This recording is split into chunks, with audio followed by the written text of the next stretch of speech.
Hélène qui va nous faire découvrir toutes les activités annexes au métier à tisser.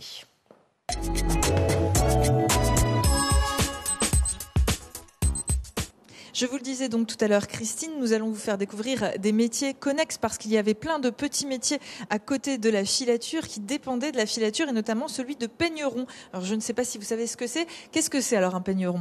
Alors un peigneron, c'est un artisan qui va fabriquer les pièces détachées pour les entreprises. Ici, la fabrication des peignes que l'on va retrouver par la suite dans les métiers à tisser. C'est un métier très spécifique. Voilà, c'est ça. Donc en fait, on va prendre des petites lamelles de fer que l'on viendra fixer les unes à côté des autres sur des lamelles de bois. Et grâce à des ficelles, on va donner l'écartement de ces lamelles pour obtenir l'écartement sur le métier à tisser. Il y a d'autres savoir-faire qui dépendaient des filatures. C'est le cas notamment de ce qu'on peut voir ici. Donc bien sûr, il y a ici la fabrication des pièces détachées, mais ensuite il y a l'utilisation des produits de la filature. Ici, la bonnetterie qui va utiliser le fil à tricoter qu'on aura fabriqué dans nos filatures. Alors qu'est-ce qu'on fabriquait particulièrement avec le fil de laine de fourmi ? Alors du fil à tricoter pour les bonnetteries, mais aussi des fils très fins pour le tissage, pour le voilage, pour la passementerie, pour la tapisserie aussi. Donc il y avait des couturières aussi. Bien sûr, si on fabrique des tissus, il y aura de la confection. Donc ici, une petite collection de machines à coudre.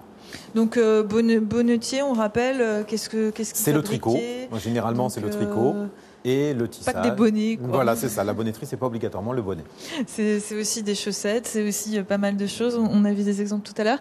Alors là, c'est un autre exemple de confection, puisque donc il y avait des vêtements aussi qui étaient faits. Bien sûr, donc avec les fils très fins seront utilisés pour fabriquer du tissu pour l'habillement et notamment pour la grande couture, les grands couturiers parisiens. C'est pas tout à fait la même chose. Ça dépend pas vraiment des filatures, mais il y a eu aussi une grande usine de machines à laver.